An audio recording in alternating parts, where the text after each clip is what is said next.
Good morning friends. BCom sem 4ની અંદર cost અકાઉન્ટની અંદર લાસ્ટ ટાઈમ આપણે કરારના હિસાબો ચાલુ કર્યા હતા, બરાબર. એની અંદર આપણે કરાર ખાતું કેવી રીતે બનાવવાનું એનું ફોર્મેટ જોયું હતું. આજે આપણે કરાર ખાતાનો એક એક્ઝામ્પલ જોઈશું, બરાબર, જે એક્ઝામમાં પૂછાય છે એ ટાઈપના. તો આજે આપણે જોઈશું 25% વધારે અને 75% ઓછું કામ થયો હોય એ ટાઈપનો દાખલો, બરાબર. દાખલા નંબર 5, પેજ નંબર છે 341. બુક્સ ના હોય તો ગ્રુપની અંદર રકમ શેર કરવામાં આવશે, બરાબર. હવે આગળ દેખો. એક કોન્ટ્રાક્ટરે ₹10 લાખની કિંમતે એક કરાર લીધો. હવે આ જે 10 લાખ છે એને શું કહેવાય? કરાર કિંમત કહેવાય, બરાબર. આગળ દેખો. જેના પર તારીખ 1/4/2012 રોજ કામ શરૂ કર્યું, તેનું હિસાબી વર્ષ 31 ડિસેમ્બરના રોજ પૂરું થાય છે. આ લોકોને કોન્ટ્રાક્ટ ક્યારે આપવામાં આવ્યો હતો? 1/4/2012ના રોજ. અને વર્ષ ક્યારે ખતમ થાય છે? 31 ડિસેમ્બરના રોજ. ઇટ મીન્સ કે આપણું વર્ષ સ્ટાર્ટ ક્યારે થયું હશે? 1/1/12ના રોજ. ખતમ ક્યારે થાય છે? 31/12ના રોજ. પરંતુ કરાર આપણે એ લોકોને ક્યારે આપ્યો? 1/4ના રોજ. તો આપણે 1/4થી 31/12 સુધીના હિસાબો તૈયાર કરવાના છે. એટલે 1/4થી 31/12 સુધીનું, એટલે કે 9 મહિનાનું કરાર ખાતું આપણે તૈયાર કરવાનું છે, બરાબર. વર્ષ પૂરું થાય છે, પણ આ લોકોએ એવું નહોતું કીધું કે કરાર પતે છે. ઇટ મીન્સ કે કરાર આપણો ચાલુ છે. તો આ કરાર અંગેના ખર્ચા નીચે મુજબ છે. પહેલો માલ સામાન. મેં તમને કીધું હતું કે માલ સામાન મોકલીએ તો એ ક્યાં આવે? કરાર ખાતાની ઉધાર બાજુ. પછી ચૂકવેલ મજૂરી છે, મજૂરી ચૂકવીએ તો ખર્ચા કોઈ પણ ચૂકવીએ, માલ સામાન મોકલીએ, ખરીદીએ તો એ બધું ક્યાં કઈ બાજુ આવે? ઉધાર બાજુ. ચૂકવેલ મજૂરી 1,40,000. આડકતરા ખર્ચા ₹10,000. મોકલેલ યંત્ર ₹1,00,000. મોકલેલ ખાસ યંત્ર ₹10,000. હવે અહીંયા તારીખ ધ્યાન રાખજો. મોકલેલું યંત્ર જ્યારે આપણે કરાર આપ્યો ત્યારે 1/4ના રોજ જ મોકલ્યું છે, પણ ખાસ યંત્ર છે એ 1/5ના રોજ મોકલ્યું છે, બરાબર. યંત્ર ઉપર ઘસારો ગણવાનો હોય એટલે તારીખ ખાસ ધ્યાનમાં રાખવાની. હવે દેખો વધારાની માહિતી.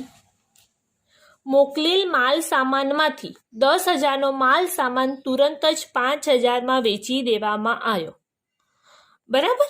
10,000નો માલ સામાન તુરંત જ 5,000માં વેચો.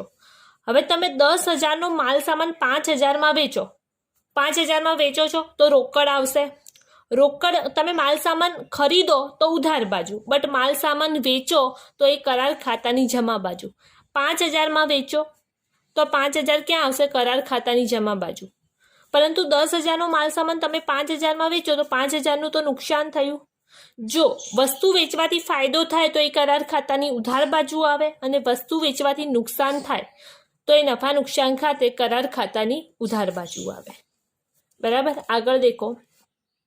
તારીખ 31/12/2012ના રોજ બાકી ચૂકવવાની મજૂરી ₹10,000 છે. ચૂકવવાની બાકી મજૂરી 10,000 છે, તો આ મજૂરીની અંદર આપણે શું કરવાનું? પ્લસ કરવાનું. ચૂકવવાની બાકી મજૂરીની અંદર આપણે શું કરવાનું? પ્લસ કરવાનું.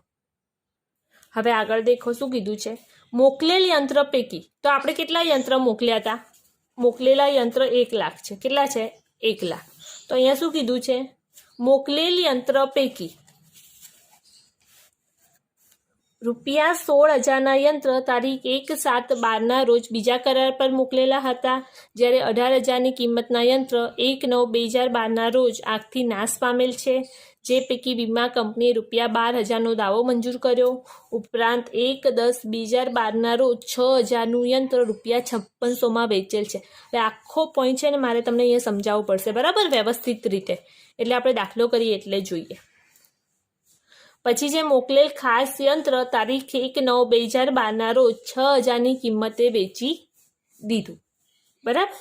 એના પછી છે યંત્ર પર વાર્ષિક 10% લેખે ઘસારો ગણો. હવે આ બધી જે ગણતરી છે ઘસારો ગણી અને પછી કરવાની છે, બરાબર. આગળ દેખો. વર્ષના અંતે પ્રમાણિત કામ ₹6,00,000 હતું, જ્યારે હાથ પર માલ સામાન 20,000 હતો. તો આ 20,000ને શું કહેવાય? આખરની બાકી. માલ સામાનની શું કહેવાય? આખરની બાકી. પ્રમાણિત કામ અહીંયા તમને આપ્યું છે, બિન પ્રમાણિત કામનું કંઈ કીધું નથી, તો આપણે ડેશ કરી દેવાનું.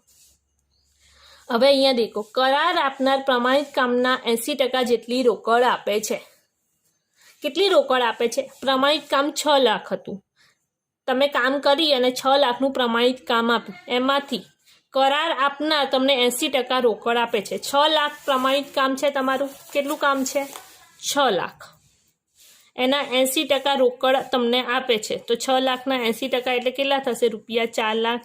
8 48, 4,80,000 તમને રોકડ મળે છે. હવે અહીંયા તમને કંઈ કીધું નથી. અહીંયા શું કીધું છે દેખો ખાલી. અહીંયા દેખો શું કીધું છે? 20,000નો પ્રમાણિત કામના 80% જેટલી રોકડ આપે છે. ઉપરની માહિતી પરથી કરાર ખાતું બનાવો અને વૈજ્ઞાનિક ધોરણે નફો ગણો. આપણને કરાર ખાતું બનાવવાનું કીધું, નફો ગણો. પણ અહીંયા એવું નથી કીધું કે તમારું કામ 25%થી વધુ છે, 75%થી ઓછું છે. તો દાખલો કરતા પહેલાં તો આપણે ચેક કરવું પડે કે આપણું કામ કેટલું થયું છે. બરાબર? તો અહીંયા દેખો થયેલ કામના ટકા શોધવા માટેનું સૂત્ર શું હતું? થયેલ કામના ટકા એ શોધવા માટેનું સૂત્ર હતું તમારું પ્રમાણિત કામ ભાગ્યા કરાર કિંમત ગુણ્યા 100. તો અહીંયા દેખો પ્રમાણિત કામ કેટલું આપણને આપ્યું છે? 6 લાખ. કેટલું છે? 6 લાખ. કરાર કિંમત તમને ઉપર સૌથી પહેલા આપી હતી. કેટલી હતી? રૂપિયા 10 લાખ હતી. કેટલી હતી? 10 લાખ. બરાબર? તો અહીંયા તમે ગણતરી કરી દો. આ તમે બધા ઉડાડી દેશો. 0,0 એટલે કેટલા ટકા આવશે? 60% જ આવશે ને? કેટલા આવશે? તો આ કામ કોની વચ્ચે છે? 60% કોની વચ્ચે છે? 25 થી 75 વચ્ચે. એટલે આપણે નફાની ફાળવણી કેવી રીતે કરવાની? 2/3 ધોરણે આપણે નફાની ફાળવણી કરવાની છે. હવે સૌથી પહેલા આપણે શું કરવાનું? 1 પેજનું કરાર ખાતું બનાવવાનું. 1 પેજનું કરાર ખાતું બનાવવાનું.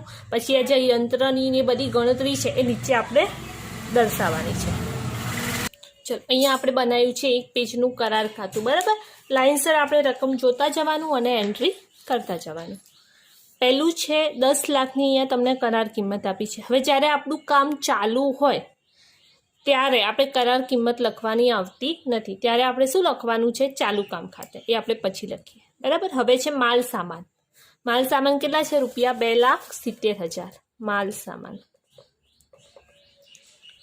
2,70,000.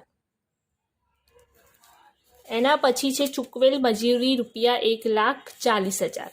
પણ અહીંયા બીજા નંબરનો હવાલો છે કે 31/12/2012ના રોજ બાકી ચૂકવવાની મજૂરી રૂપિયા 10,000 હતી.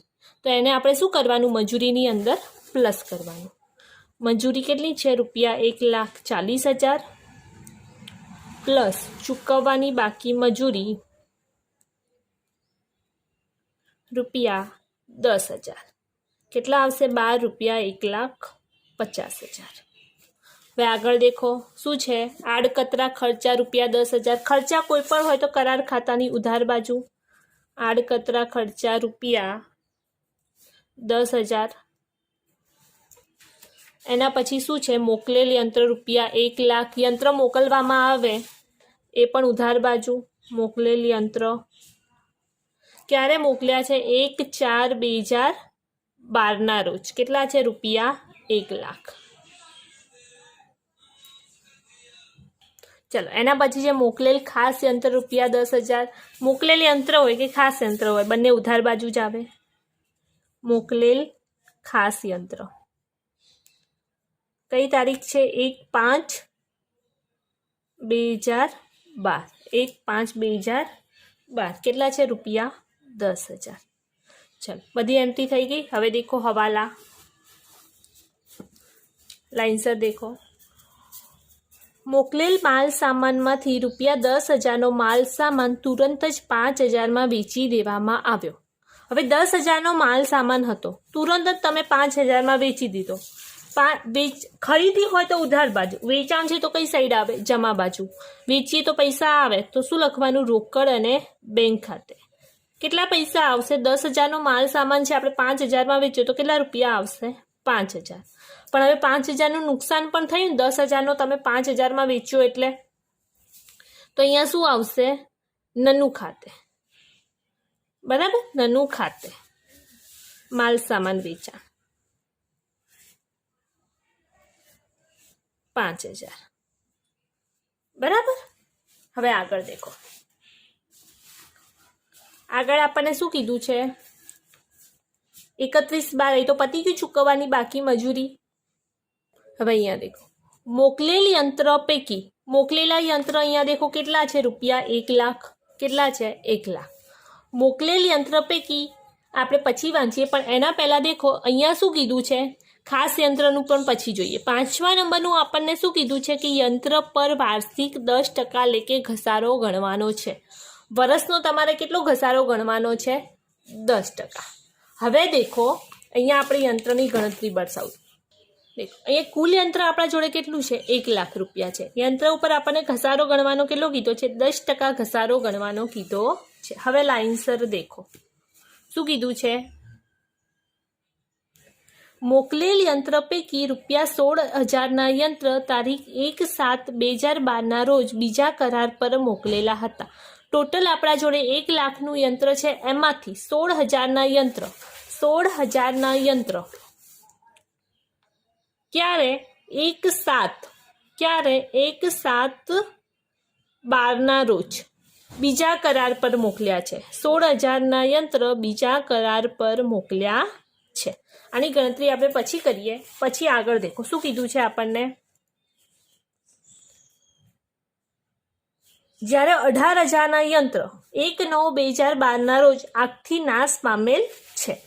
1/9/2012ના રોજ 1/9/2012ના રોજ 18,000ના યંત્ર આગથી નાશ પામ્યા. 18,000ના યંત્ર આગથી નાશ પામ્યા. અને પછી શું કીધું છે? વીમા કંપનીએ રૂપિયા 12,000નો દાવો મંજૂર કર્યો. એ હાલ સાઈડમાં રાખીએ, બરાબર? એ પછી આપણે લખીએ. પછી આગળ દેખો, ઉપરાંત 1/10/2012ના રોજ 6,000નું યંત્ર 5600ની કિંમતે વેચી દેવામાં આવ્યું. 1/10/12ના રોજ યંત્ર વેચાણ.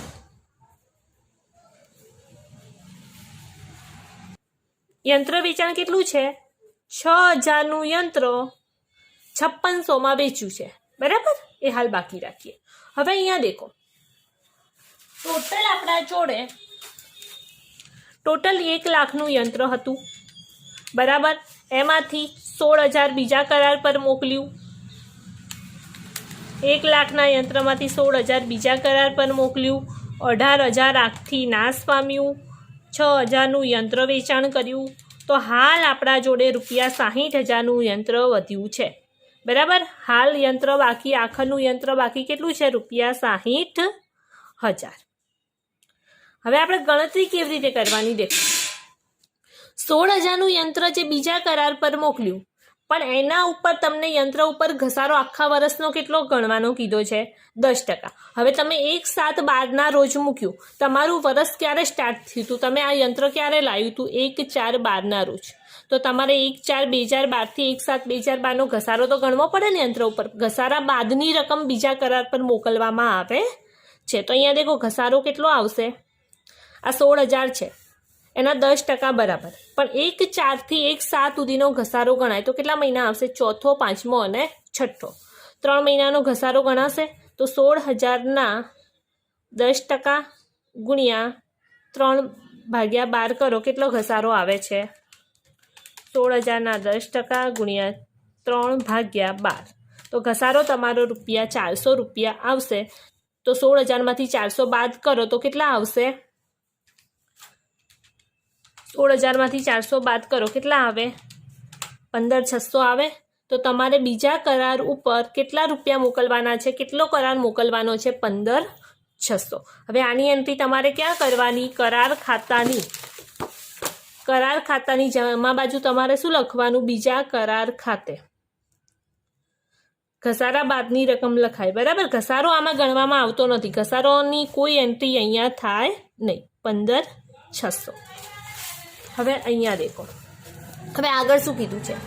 1/9/2012ના રોજ 1/9/2012ના રોજ 18,000નું યંત્ર આગથી નાશ પામ્યું. કેટલાનું? 18,000નું, બરાબર? પણ ત્યાં સુધીનો આપણે ઘસારો તો ગણવો પડે.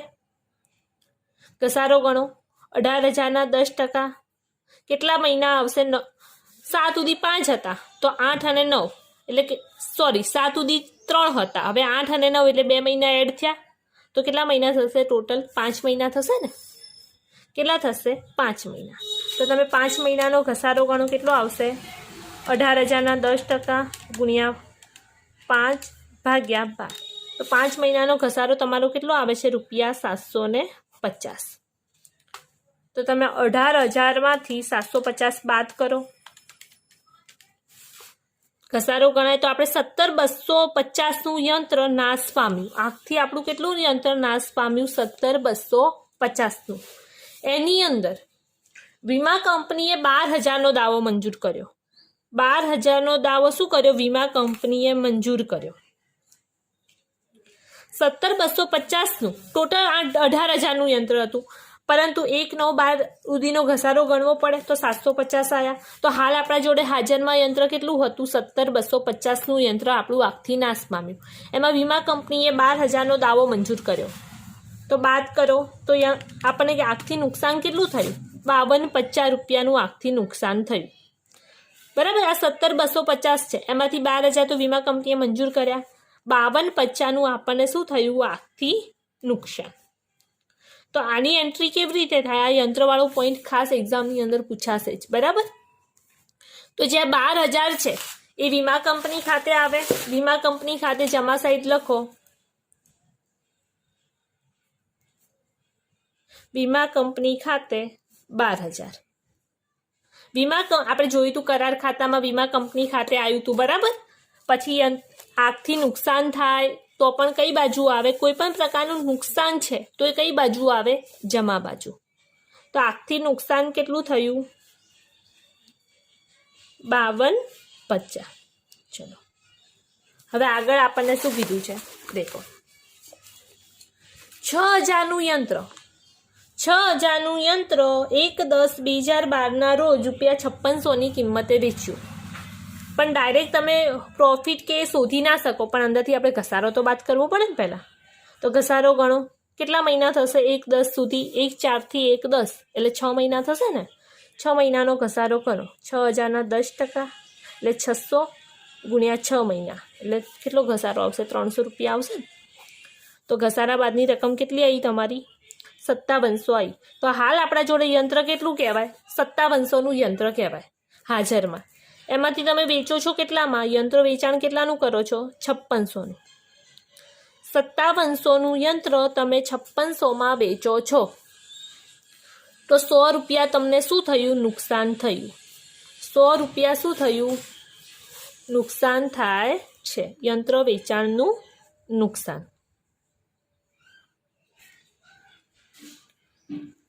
હવે મેં તમને કીધું હતું કોઈ પણ પ્રકારનું તમને નુકસાન થાય તો એ શું આવે? કરાર ખાતાની જમા બાજુ.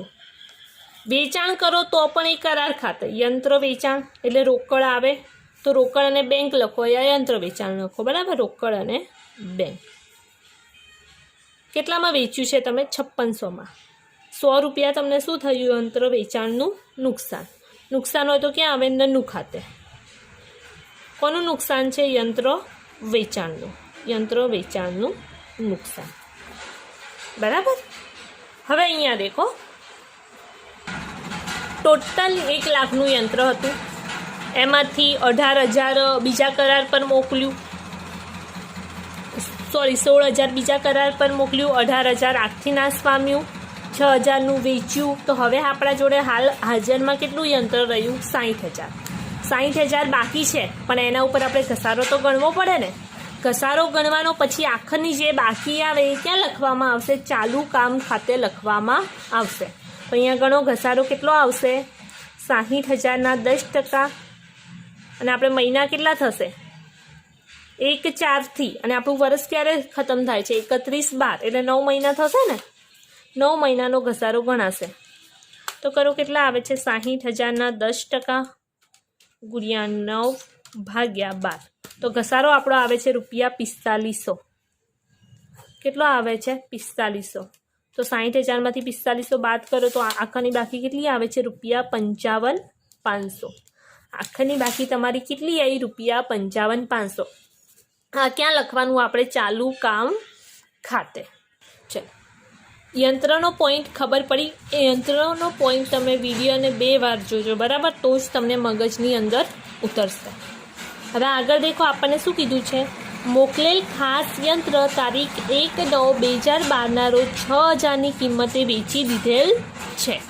હવે અહીંયા દેખો, યંત્ર પર વાર્ષિક 10%, પણ ખાસ યંત્ર પર કીધું નથી. ખાસ યંત્ર પર આપણને ઘસારો ગણવાનું કીધું નથી અને 6,000ની કિંમતે વેચી દીધું ડાયરેક્ટ. અહીંયા કંઈ નફા નુકસાનની ગણતરી કે આટલી કિંમતનું યંત્ર કે એવું કંઈ કીધું નથી. તો ડાયરેક્ટ આપણે વેચાણ ખાતે આ 6,000 લખવાના, બરાબર? આટલાનું યંત્ર આટલામાં વેચ્યું કે કંઈ કીધું નથી, તો ડાયરેક્ટ આપણે વેચાણ ખાતે કેટલા લખવાના? કરાર ખાતાની જમા બાજુ યંત્ર વેચી એટલે રોકડ આવે, તો રોકડ અને બેંક ખાતે ₹6,000. રોકડ અને બેંક ખાતે ₹6,000. ચલો હવે આગળ દેખો, આગળ આપણને શું કીધું છે? વર્ષના અંતે પ્રમાણિત કામ 6 લાખ, હાથ પર માલ સામાન 20,000 હતો.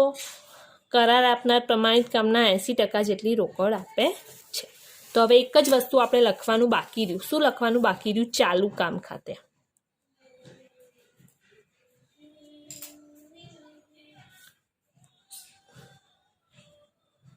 ચાલુ કામ ખાતે. તો અહીંયા ચાલુ કામ ખાતે 4 વસ્તુ આવે. ચાલુ કામ ખાતે કેટલી વસ્તુ આવે? 4 વસ્તુ. માલ સામાન, યંત્ર, પ્રમાણિત કામ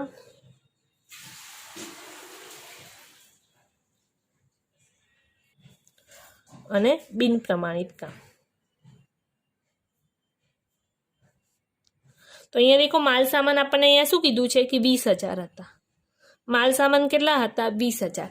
યંત્રની આપણે ગણતરી કરી હતી આગળ. છેલ્લે યંત્ર કેટલું બચ્યું હતું? 55,500. કેટલું બચ્યું હતું? 55,500. પ્રમાણિત કામ અહીંયા આપણને કેટલું આપ્યું છે? ₹6 લાખ. હવે અહીંયા આપણને બિન પ્રમાણિત કામ વિશે કંઈ કીધું છે નહીં અને કોઈ ઇન્ફોર્મેશન બી આપી નથી કે આપણે શોધી શકીએ. તો અહીંયા ડેશ કરી દેવાનું, બરાબર? ટોટલ કરી અને બહાર લાવી દો કે ચાલુ કામ ખાતે કેટલા થશે? 20,000 55,500 પ્લસ 6 લાખ. તો બહાર આવશે ₹6,75,500. સરવાળા કરી દો. ચલો નફો શોધી લો, કેટલો આવશે? 6,000 plus 100 plus 5600 plus 5250 plus 12,000 plus 15,600 plus 5,000 plus 5,000. તો અહીંયા દેખો, ટોટલ કેટલું આવશે? 73,050.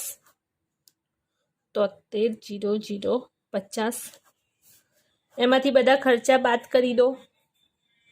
ચેક કરો નફો કેટલો આવે છે? 2,70,000 બાદ કરો. Minus 1,50,000 minus 10,000 minus 1 lakh minus 10,000. તો તમારો નફો આવશે 19,050. કેટલો નફો આવે છે? 19,050. હવે આમાં તમારે 2 ભાગ પાડવાના છે. જે છે ને એ આપણી ગણતરી આ છે, બરાબર? આ જે નફો આવ્યો 25%થી વધુ અને 75%થી ઓછું કામ છે, તો અહીંયા 2 ભાગ પડશે. નાનું ખાતે અને અનામત ખાતે. નાનું ખાતે અને અનામત ખાતે. હવે આપણે ગણતરી કેવી રીતે કરવાની? અહીંયા દેખો, આપણા જોડે કુલ નફો કેટલો છે? કુલ નફો આપણા જોડે કેટલો આવ્યો? 19,050, બરાબર? એના 2/3 કરવાના. કુલ નફાના 2/3 ગુણ્યા મળેલ રોકડ ભાગ્યા પ્રમાણિત કામ. તો અહીંયા તમને પ્રમાણિત કામ તો રકમની અંદર કેટલું આપ્યું છે? 6 લાખ રૂપિયા આપ્યું છે. 6 લાખ રૂપિયા આપ્યું છે. અને રકમની અંદર શું કીધું છે? અહીંયા દેખો, બુક્સની અંદર શું કીધું છે કે પ્રમાણિત કામના 80% જેટલી રોકડ આપે છે. તો પ્રમાણિત કામ અહીંયા કેટલું છે? 6 લાખ. 6 લાખના 80% કરો તો કેટલા આવશે? ₹4,80,000. તમને કેટલી રોકડ મળે છે? ₹4,80,000. 80,000. તો ગણતરી કરો કેટલા આવશે?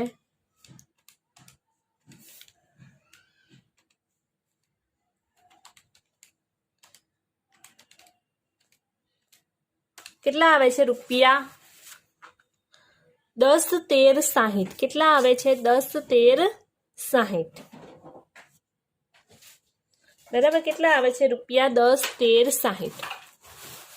તો અહીંયા દેખો, કુલ નફો આપણા જોડે હતો 19,050, 1,90,050. એમાંથી તમારે આવે છે રૂપિયા 1,03,060 રૂપિયા, સોરી 1,13,60 રૂપિયા તમારે નફા નુકસાન ખાતે આવે છે. હવે શું કરવાનું? કુલ નફો આપણા જોડે 19,050 છે, એમાંથી આટલો નફો નફા નુકસાન ખાતે આવ્યો. બરાબર, 2/3 ધોરણે ગણતરી કરવાની. હવે આમાંથી આ નફો બાદ કરવાનો, જે બી નફો આવે એ ક્યાં જશે? અનામત ખાતે જશે. તો બાદ કરો કેટલા આવે છે?